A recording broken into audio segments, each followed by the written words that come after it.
What's up, guys? Marc Mendez here, the real estate coach. I'm back with another episode of Everyday People. Today, we're going to call one of my young, hungry agents, Adrian Arevalo. This kid's been kind of falling. I call him kid. He's not a kid, but he's been falling around. I've been mentoring him in the real estate world. Real hungry, real focused. Really trying to change his life. So want to get him on the phone. He has a really interesting story. Former military, young kid, got out the military, and now is trying to be an entrepreneur, or is becoming an entrepreneur. So let's get him on the phone and let's hear his story.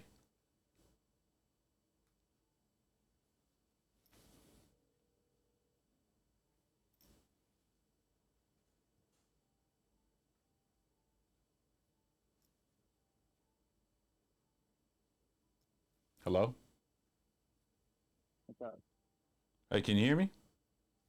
Yeah, I can hear you. What's going on, Adrian? You don't answer the phone by saying hello. You just speak awkward silence. Maybe this is why we're not getting no Well, no, clients, Adrian.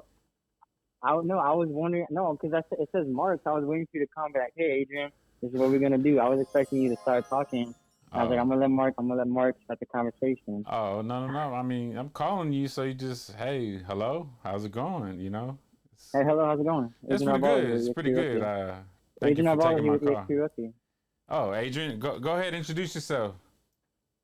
Hey, Adrian Arevalo with EXP Realty. How you doing today? I'm doing well, Adrian. Thank you for introducing yourself to our audience. Thank you for joining us for Everyday People. As Mm-hmm. we've talked about this, and I filmed just Everyday People. We've talked, we've bonded recently.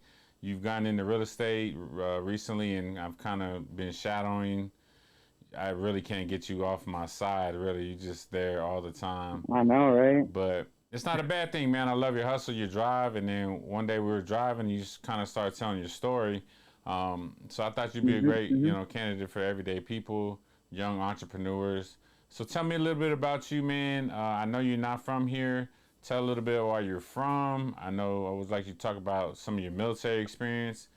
Thank you for your service, obviously, and then we'll get Of into kind course. of the other part of the entrepreneurship. So go ahead, man. The floor is yours. Tell me a little bit about you and your story.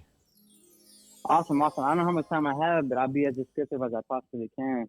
Okay. So right now I'm I'll let you know 22. when to stop talking. All right, cool, cool, cool. All right, so yeah, I'm 22. I started off with that. So real estate is really relatively a new concept to me. I took on this journey like 8, 9 months ago. That's when I initially was like, I'm gonna get into real estate.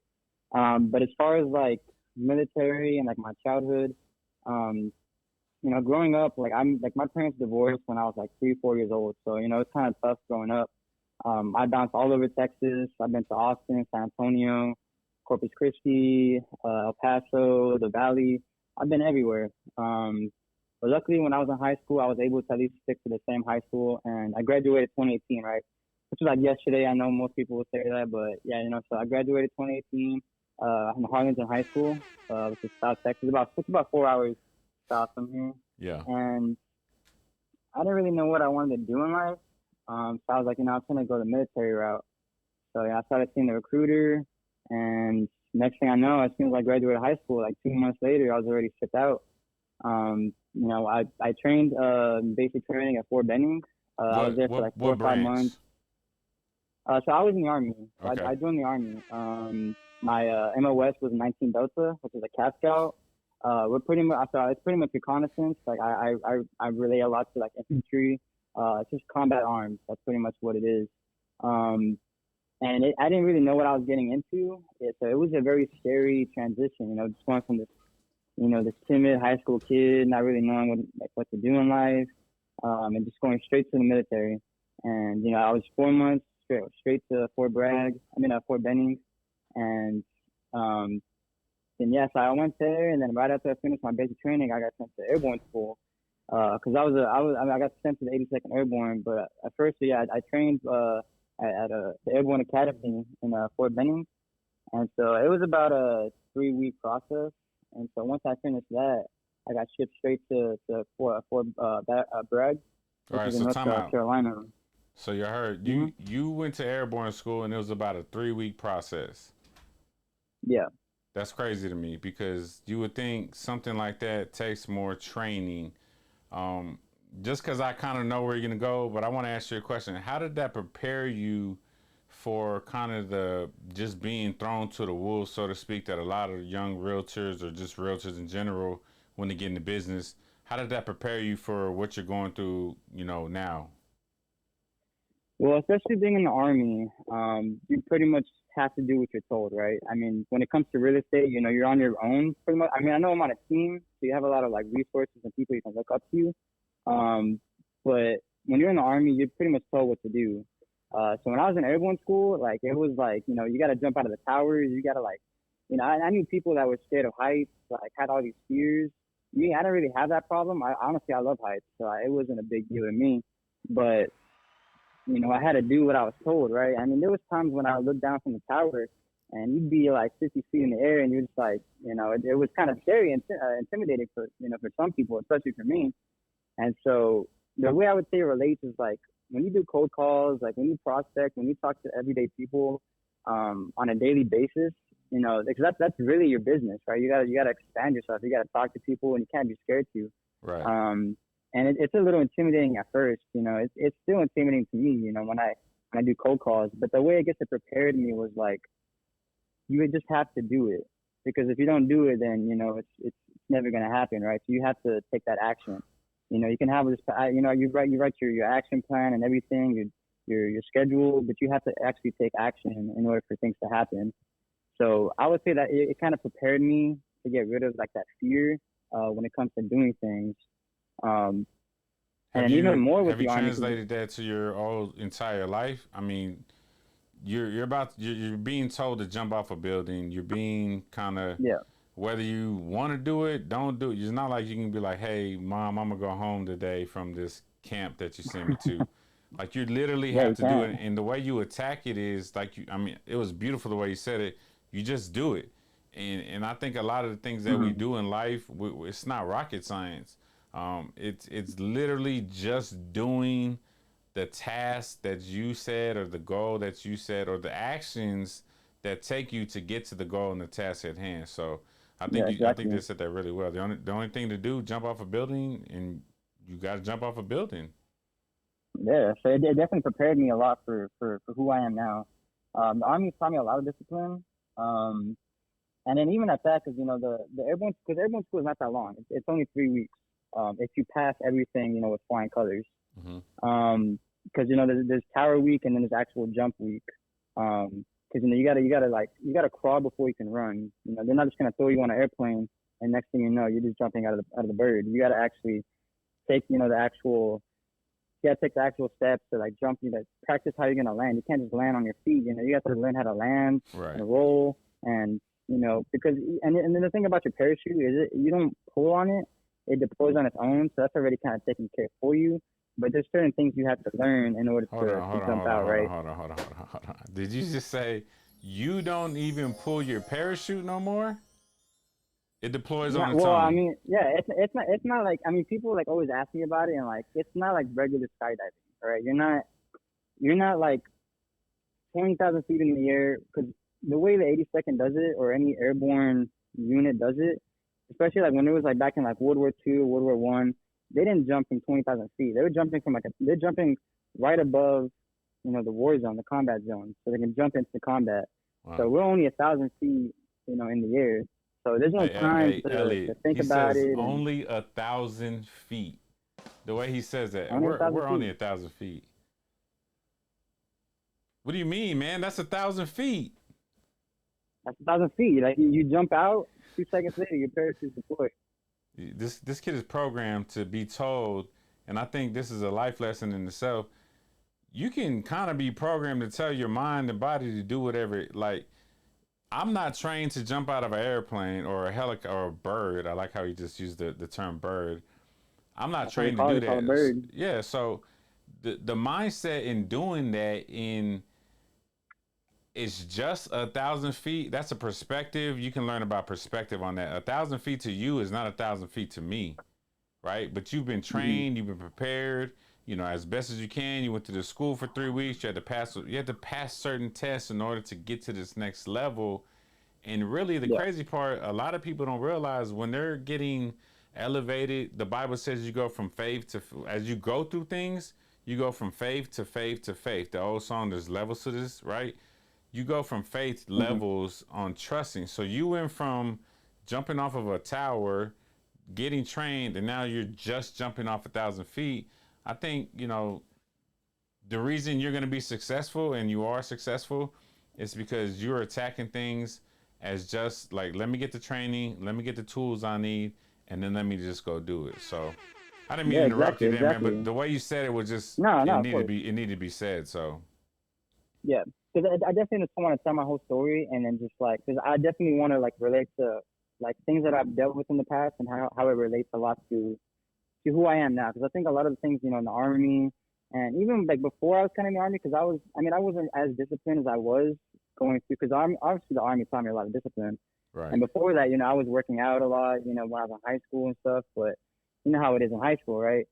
So especially being in the army and going through airborne school and basic training, um, really taught me, discipline, right? Doing things, at a specific time. Because you wake up, you go run 5 miles.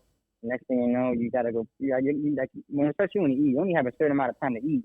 You're not just there, chatting and all this stuff. Like you have like this time schedules Mm-hmm. that they have for you, and you have to just hurry up and get there. So the army teaches you a lot of this stuff, and this was just airborne school. Once I actually got to my unit, um, things really started like settling in, right, and everything kind of started taking action because all of that was just training. Then once I got to my unit, we're still training, obviously, but literally 2 months, that I was, because I could, the time frame was this, right? 4 months of basic training, 3 weeks at airborne school, and then immediately I went to my unit. 2 months into my unit, I got introduced to my, my platoon, my team leaders, my sergeants, all that stuff, Mm-hmm. and I'm 18 years old at this time. I'm still 18. I'm still a teenager, and 2 months later, we got sent boots ground to Afghanistan. Um, and that was really like eye widening for me because Mm-hmm. literally a few months ago, not even a year ago, I was in high school, clowning it up and fooling around, and here I am in Afghanistan. A totally different person, in that small time frame. But I was sent there for 9 months, and being over there was a challenge in itself. A lot of the things that I saw, a lot of the things that I had to do.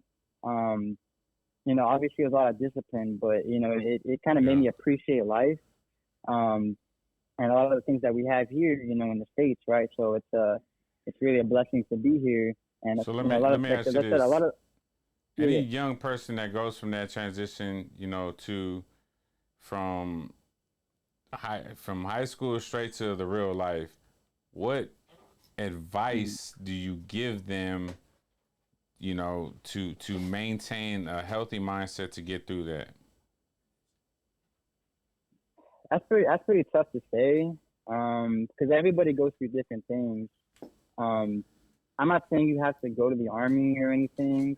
That's totally on you. I've met a lot of people that want to go to the army or any military branch in general, and I Mm-hmm. think that's great. I think everybody should at least do like some type of term in the military just to kind of get that mindset, um, and that discipline. But what I would recommend for anybody is just to kind of like really like plan your life and Mm-hmm. plan your daily. You don't have to be a real estate agent for this. You don't have to be in the army for this or the military in general. It's just really like start developing habits and start little by little, right? You can't, Rome wasn't built in a day. Yep. um you can't, like, some people want to be, Dwayne Johnson or The Rock, they want to be this person that they admire, but you can't be there tomorrow. And obviously you don't want to be, it's like somebody else. You want to be the best person you can be. Mm-hmm. But what I mean by that is, you might picture yourself as something one day, but you're not going to get there tomorrow. It's all baby steps. So, you know, really like developing habits is starting slow. When I started working out, I wasn't just, doing what I do now. Not trying to brag or anything, but I'm not doing the things that I do now. I had to Right. do like small little workouts to kind of get in shape. I had to, like, when it came to my diet, I didn't just start eating super healthy. Like it took a long time to get up there. Um, Just so so y'all really, know, I guess this the this saying kid is this like, kid eats the same thing every day we see each other. So Yeah, I do. That's how Yeah, I do. discipline Hey, is. you said my rice is pretty good too. The So, brown rice was all right. The chicken was overcooked, but that I digress. but No, yeah, but man. yeah, I So mean, let, let me ask you this: go ahead, go ahead. what at what point? Because I don't think you don't come from an entrepreneur family, right? Like people kind of worked and No, just. no. How was that transition for you to get out the military? Something that I'm sure your family was like either happy for or structured, and then now going into something where it's like, yo, what the heck are you doing? How did they handle that? Um, I mean, I know a lot of people say like when you become an entrepreneur, like you're gonna get a lot of hate or something like that. Especially from people that are not in the same mindset. Mm-hmm. I honestly haven't really experienced that. Everybody, like all my friends from high school, friends from the army, even my family, my parents, cousins, this and that. Everybody kind of support. Everybody pretty much supports me. Yeah. I haven't really had anybody be like, oh, that's too much of a challenge for you. Um, but even at that, even if someone was like, you're not going to be able to do it, or that's too much, Mm-hmm. you know. And I will be honest. I mean, there are times when people are like, oh, maybe it is too much, Right. but I'm just like, I don't know, like me, I kind of just ignore that because at the end of the day, like I'm doing me, right? I'm doing what makes me happy. Right. I know I just stepped foot into the real estate game and I haven't got any closings yet, but when I go to the showings, when I go to the open houses, when everything that I do at this point, I love. Yeah. I'm absolutely in love with it. So even if someone was totally bashing on it and then, oh, you're never gonna be able to do it, I really don't care because at the end of the day, I'm making myself happy, and Yeah. I'm learning a lot from it, and that's the whole point of being an entrepreneur, right? It's I forgot what the actual term entrepreneur means. I know there's a definition behind it, but it's just to be able to speak your own mind, to be able to be who you truly are, and I think it's for me like there's nothing else that I would want more than this. That's So. well, man. We these Hmm. are short, quick, but we're gonna have to when we start filming our podcast and other things. But everyday people, man, I think you giving so many nuggets already. Just doing it, doing what makes you happy, no matter what people say, Hmm. and all those things. So, final words, man. What do you want to tell the people out there about Adrian Arevalo? You got about 25 seconds. What do I gotta say? What do you want to tell people about you? To the people out there, you just gotta stay true to yourself. I mean, whatever you want to be in life, you gotta stay committed to it. It doesn't have to be you don't have to be a real estate agent, but definitely if you have a ambition for something, if you have a plan, a goal, you just gotta strive for it. Baby steps. You gotta take baby steps to get there. And you gotta picture yourself in that field already. Me, I want to be a millionaire. I gotta picture myself already with that money. Obviously, I don't got the money, but obviously, I gotta picture myself already there. So I mean, you just gotta picture yourself there and just stay true to it. I love it, man. Like I said, the reason I wanted Mhm. you on because I've noticed your hunger, just your focus and your mindset, man. We've had good talks, and we'll For get sure, for more. We'll sure. have more talks, but your mindset is A1. You haven't gotten that first deal yet, Mhm. but I know it's coming just because you're staying consistent in your day to day I process already and tasted it. steps. Yeah. So, well, my man, I appreciate you Mhm. joining Everyday People. No I'm problem. just Thank you. excited for Mhm. you, and I'll definitely see you training tomorrow. It's gonna be a good one. Awesome. Yeah, I'm definitely gonna see you tomorrow for training for sure. All right, my man. I'll talk to you later. Yep. I'll see you around. All right, bye bye. All right, guys. So that was another episode of Everyday People. The agent Arevalo, one of the young real estate agents. I mean, just the things that he talked about, the tackling the fear head on, just doing it, and then just the fact that no matter what you decide to do with your career, your life, just make sure you're happy with it, and it doesn't matter what anybody else is thinking. So, thank you again for tuning in to another episode of Everyday People. Just story of everyday people out there. This is the real estate coach, Marc Mendez. Remember, your gift plus your why equals your purpose.